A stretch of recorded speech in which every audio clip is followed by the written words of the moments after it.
శ్రీమాత్రే నమ. జయ గురు దత్తాత్రేయ నమ. ఈ వీడియోలో మనం మీనరాశి వారికి నవంబర్ 23 నుంచి 29 మధ్యలో జరగబోయే వార ఫలాలు పరిశీలించినప్పుడు ఏదైనా మీనరాశి వారికి ఈ వారంలో కొంత రిలీఫ్ అన్నది రావడం జరుగుతుంది. ఈ వారం 26 తర్వాత. ప్రస్తుతం ఈ రాశి వారికి రాశి అందే శనిగ్రహ సంచారం వక్రగమనంతో ఉండడం వల్ల ఏ ప్రయత్నం కూడా చాలా వరకు దగ్గరగా వచ్చి మిస్ అవ్వడం, ముందుకు వెళ్ళకపోవడం, జాతకుడు కూడా తగు విధంగా శ్రద్ధ పెట్టకపోవడం ఇవన్నీ జరుగుతూ ఉన్నాయి. ఎప్పుడైతే మనకి శని భగవానుడు రుజుమార్గంలోకి వస్తాడో ఈ నెల 26 నుంచి చాలా వరకు మీ మీద ఒత్తిడి తగ్గుతూ ఉంటుంది. ఏదైనా ఒక పని సంకల్పంతో నిజంగా చేద్దామా వద్దా అని నిర్ణయం తీసుకోవడం, అసలు ఈ పని అవుతుందా అవదా అన్నది క్లారిటీగా మీకు తెలుస్తుంది. తద్వారా మీరు ఆ ప్రయత్నం చేయడం వల్ల కొద్దిగా ఆలస్యమైన ఆ ప్రయత్నం నెరవేరుతూ ఉంటుంది. సో అందువల్ల ఏంటంటే 26 తర్వాత కొన్ని కొత్త ప్రయత్నాలు మీరు ప్రారంభిస్తే అవి చాలా వరకు అనుకూలించే అవకాశం ఉండదు. అయితే ఇప్పుడు మిగతా గ్రహాలు ముఖ్యంగా రాహు వేయిస్థాన సంచారం, మీరు ఎంత మంచి మార్గంలో వెళ్దాం అనుకున్నా ఎవరో ఒకరు మీ యొక్క మార్గాన్ని తన వైపుకు మళ్ళించుకుంటూ ఉంటారు. అంటే ఏదో గతంలో మీరు వాళ్ళకి కొంత ధనాన్ని ఖర్చు పెట్టడం, వారికి ఏదో ప్రతి విషయంలో సహాయపడడం చేసి ఉంటారు. వాళ్ళు మళ్ళా మీ వెంటబడుతూ వాళ్ళ యొక్క బలహీనతలు కోరికలు మీ ద్వారా తీర్చుకునే ప్రయత్నం కూడా జరుగుతూ ఉంటుంది. చాలా వరకు గమనించండి మీరు. అంటే ఎప్పుడు మనకి ఏలినాడు శని జన్మశని జరిగేటప్పుడు మంచి కోరేవాళ్ళు, మంచి మార్గంలో నడిపించేవాళ్ళు శత్రువులుగా కనబడుతూ ఉంటారు.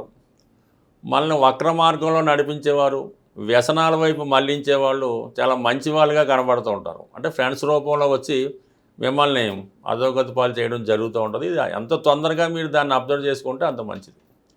ఇక ముఖ్యంగా గురుగ్రహ బలం మీకు చాలా వరకు ఈ వారం ఎక్కువగా ఉండే అవకాశం ఉంది. అంటే డిసెంబర్ 5 దాకా కూడా గురువు మరి పంచమ స్థానంలో ఉచ్చగ్రతుడే వల్ల చాలా వరకు రాష్ట్రాధిపతి ఎంత బలంగా ఉంటే మిమ్మల్ని మీరు అంత కంట్రోల్ చేసుకోగలుగుతుంటారు. ఇప్పుడు ఈ గురువు మీకు ఉచ్చులో ఉండడం వల్ల 5వ స్థానంలో కర్కాటక రాశిలో చాలా వరకు బలహీనతల నుంచి బయటపడి కంట్రోల్ చేసుకుంటారు. కొద్దిగా వేకుజామునే లేగడం, కొన్ని మంచి కార్యక్రమాలు, ఈ దైవ దర్శనం ఇలాంటివి చేసుకునే ప్రయత్నాలు జరుగుతుంటాయి. అది వరకు చాలా అతి కష్టం మీద సంకల్పం ఉంటే ఏదైనా చేయొచ్చు, కానీ గ్రహాలు సహకరించినప్పుడు మనం ఏం చేయలేకపోతుంటాం. బట్ ఏదైనా మీలో మార్పుకి కొంతవరకు ప్రస్తుతం ఉన్నటువంటి గురువు సహకరిస్తూ ఉంటాడు.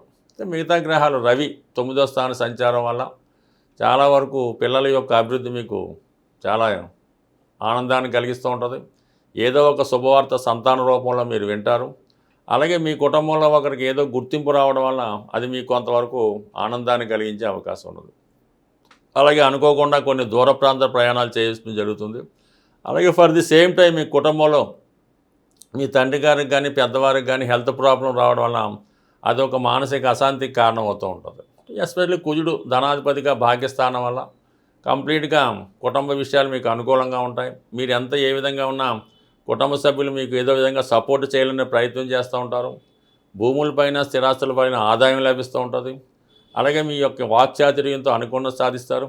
అలాగే మీరు ఒక పండితుడిగా ఉన్నా, ఒక స్కూల్ టీచర్గా ఉన్నా, ఒక అడ్వకేట్గా ఉన్న కంప్లీట్గా మంచి ప్రావీణ్యం మీకు రావడం జరుగుతూ ఉంటుంది. అనుకోకుండా ఏదన్నా ఒక మంచి విదేశీ ఆఫర్ లాంటిది కూడా ఈ సమయంలో వచ్చే అవకాశం అయితే ఉన్నది.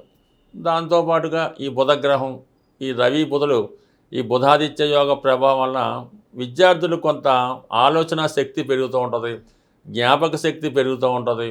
వాళ్ళు కూడా ఒక విధంగా పోటీతత్వం ఏర్పడి ఏదో విధంగా మనం దీని నుంచి బయటపడాలన్న ఉద్దేశంతో వాళ్ళు కూడా బాగా కష్టపడే ప్రయత్నం చేస్తూ ఉంటారు. ప్రస్తుతం అష్టమ స్థానంలో శుక్రుడు స్వక్షేత్రగతుడం వల్ల స్త్రీల వల్ల కొన్ని అవమానాలు జరుగుతూ ఉంటాయి.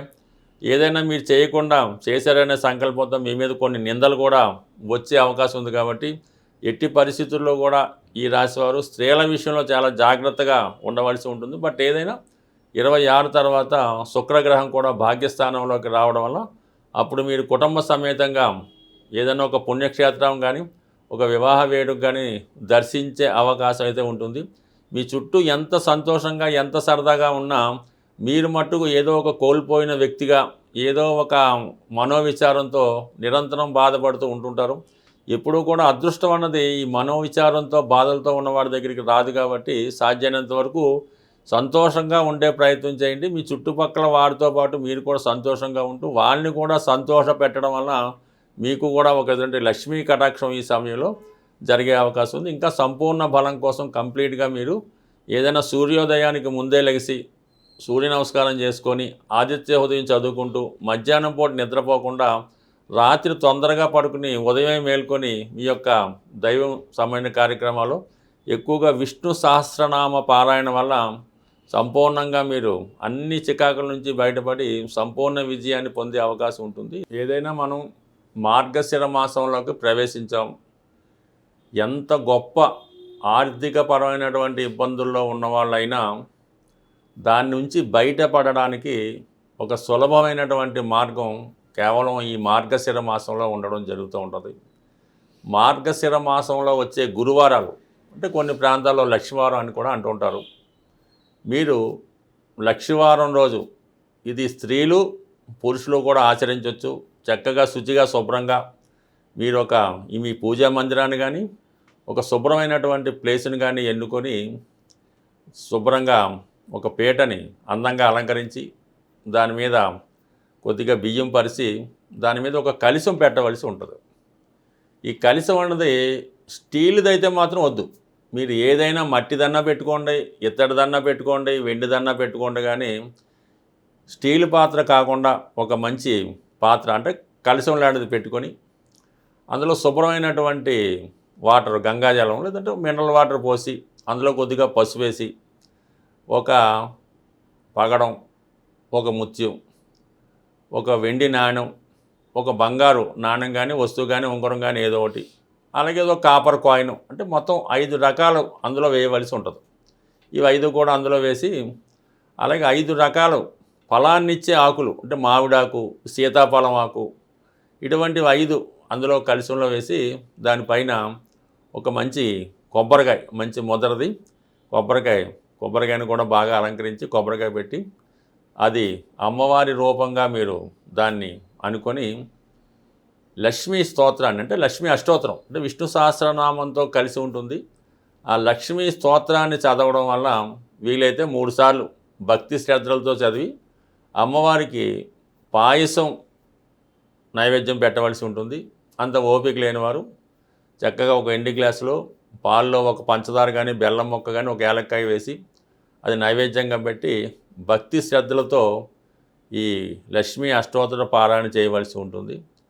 అయితే ఏంటంటే ఒక కండిషన్ ఏంటంటే మీరు లక్ష్మీ స్తోత్రాన్ని ఎన్నిసార్లు చదివినా విష్ణు సహస్రనామం చదవందే అమ్మవారి కటాక్షం అయితే ఉండదు. కొద్దిగా మీరు శ్రమ అనుకోకుండా భక్తి శ్రద్ధలతో ఈ 2 చదవడం వల్ల ఈ మార్గశిర మాసంలో వచ్చే గురువారాలు చేయడం వల్ల ఇప్పటి వరకు ఈ ప్రయోగం అంటే ఈ పూజ చేసి మేము ఫలితం పొందలేదు అన్నవాడు నాకు ఇప్పటిదాకా కనబడలేదు.